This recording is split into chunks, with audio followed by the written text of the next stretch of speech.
Welcome to the 2015 edition of the MPLS SDN World Congress, where EANTC is organizing a multi-vendor interoperability event.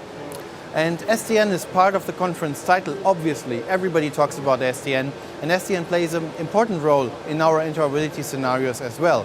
But what's even more important is the evolution from existing MPLS transport networks to the future of software-defined and orchestrated solutions. TALEF participated in the interoperability tests with the NetConf console. This is a product communicating with routers and networking devices, on one hand to gather the configuration information, on the other hand to modify it. And in an interoperability test such as ours, obviously there is a lot of configuration information that needs to be gathered because there are lots of changes on the devices all the time. So the NetConf console successfully interoperated with BTI, with Cisco and with Ixia devices, where they first got the information, collected the configuration across YANG models, across the NetConf protocol, and then modified it subsequently. Hi, I'm Stefan Wallin. My colleague Jan Lindblad did interoperability test of NetConf and YANG.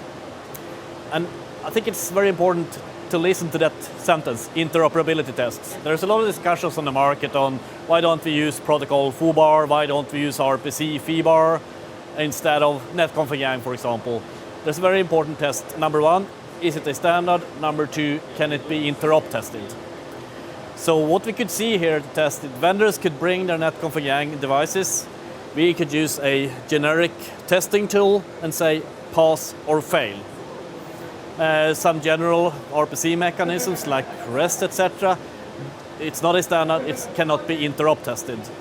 So that was proven. If we claim NetConf and YANG, we can interop test it. If we claim NetConf and YANG and it's okay, it passes the test, it can be plugged into the management system.